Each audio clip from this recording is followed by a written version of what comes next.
Mr. Chairman, I'd like to submit for the record this 2021 Time magazine article titled How a White Supremacist Militia Uses Facebook to Radicalize and Train New Members about the Ukrainian neo-Nazi Azov Battalion.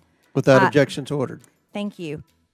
Time also put together a piece only 3 years ago, and it's quite an extensive video that gives full information about the Nazis in Ukraine and their recruitment efforts that go all around the world. It's amazing to me that just in a few years' time, it's now considered misinformation to talk about the Nazis in Ukraine. I'd like to quote the article. It says that Ali Sufan, a security consultant and former FBI agent who has studied Azov Nazis, estimates that more than 17,000 foreign fighters have come to Ukraine over the past 6 years from 50 countries. According to Christopher Wray, the FBI director, he said that Azov has been recruiting and radicalizing and training American citizens for years. He also finished saying in his testimony to the U.S. Senate that American white supremacists are actually traveling overseas to train. This is an extremely concerning situation. I don't think anyone in the United States government, Americans, do not support actual Nazis or white supremacists. I know I certainly do not. And I can't understand why in just a short amount of time, this information that our own American media frequently talked about is no longer talked about. I'd like to point out also, here's an NBC article stating that Ukraine's Nazi problem is real. Mr. Snyder, do you see this headline? This is NBC News. They say that Ukraine's Nazi problem is real, even if Putin's denazification claim is not. So even our own American media, unless you consider NBC or Time Magazine misinformation spreaders or disinformation media outlets, this is contrary to what you testified. And there's frequent pictures all over. Anybody can find them of Nazis. Here they are. This looks like something you'd see out of Hitler's Germany from Ukraine. And this is something that's extremely important to talk about. According to the Council of Europe, however, Ukraine is ranked well in the top half of countries in terms of how corrupt they are. In the last 5 years, Ukraine is ranked close to the countries like Gambia, Iran, Myanmar, and Sierra Leone in corruption. That's not very free and democratic company to keep. One of the ways that we lose to authoritarian states is if they can get their claws into our leaders, either through money or compromise or psychological manipulation. I just want to show you what happens when our leaders cave in to China and to Russia. So here are some of the tweets that were sent out by the last president about President Xi in China. Smart, brilliant, everything perfect. We love each other. Friend of mine, a very, very good man. There's nobody like that. The look, the brain, the whole thing. My feeling toward you is an incredibly warm one, a brilliant man. If you went all over Hollywood to look for somebody to play the role of President Xi, you couldn't find it. There's nobody like that. The look, the brain, the whole thing. And here's the ex-president on Putin. His invasion of Ukraine is genius and pretty savvy. Putin was smart. The man has very strong control over a country, a tough cookie with great charm.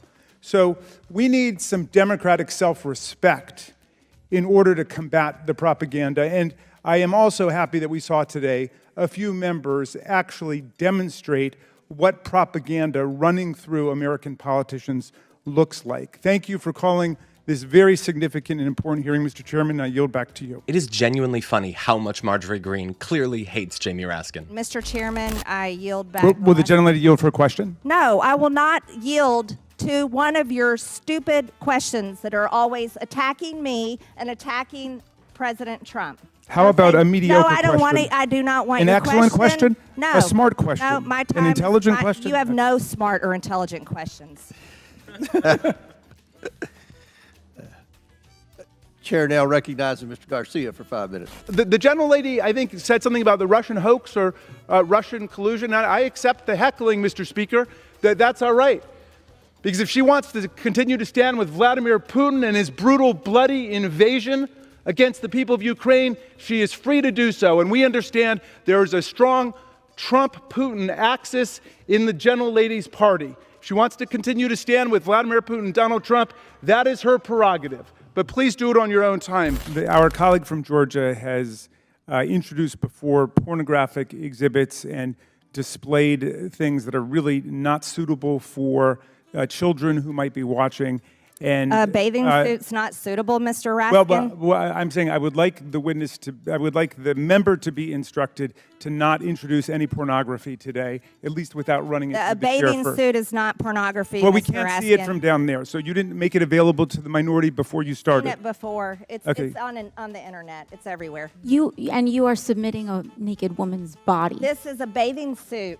This is a bathing suit. And it has not been clear before this committee. Glasses on. Do you wear them or not? It's a I have bathing contacts in. Thank suit. you. Oh, congratulations. More than a dozen GOP members in Biden majority districts don't want to go anywhere near that fantasy production. So the Trump-Putin mega faction, headed up by the distinguished gentlelady from Georgia, has been given this worthless trinket of a consolation prize, the opportunity to bring a slapstick impeachment drive against a cabinet member of unimpeachable integrity who has obviously committed no treason, no bribery, no high crimes, no misdemeanors, nothing indictable or even indictable, if you prefer. Different congressional investigations and inquiries. And I know that pleases the gentlelady from Georgia because he issued... I just want to hear Joe Biden. Why can't the American people hear him? Order, Mr. Chairman. Get her under control. President Trump issued an edict. No, I am glad that the gentlelady from Georgia is learning something tonight, okay? The president... I encourage her to be a good listener, and she's been a good listener. So...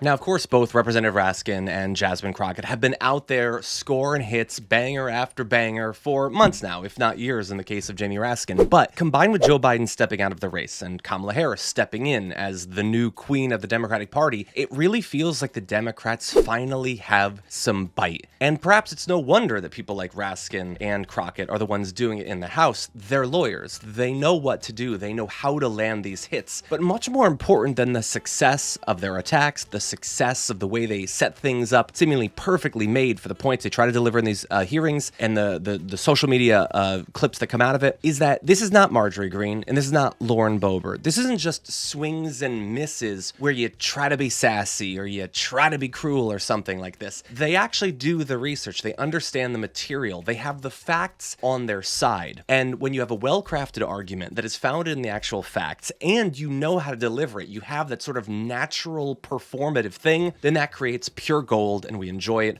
week in and week out. Now, obviously, these hearing performances by people like Crockett and people like Raskin and others, and, you know, the speeches that we're already seeing from Harris out on the campaign trail are great. They're no substitute for policy. We need the policy as well. We need the actual wins. But until we get there, it's nice to at least have a little bit of fight, a little bit of fire, a little bit of fury on the Democratic side. It has been a rough few years, particularly as Donald Trump has been campaigning, as he seems to be completely incapable of being hemmed in by the legal system, by consequences of almost any kind. We need something to inspire us. They have that on the MAGA side. They have Donald Trump. He's a monster, but he's their monster, and they delight in having their monster out there rampaging through cities and tearing down buildings and all that, and they're happy to have that. You know what the Democratic Party needs, though?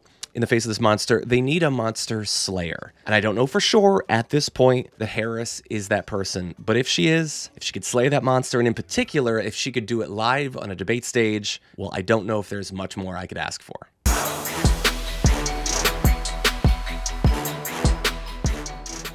Members make a difference here at TYT. You help make the show happen, and we see you in the chat with your loyalty badge. Click the join button to become a member today.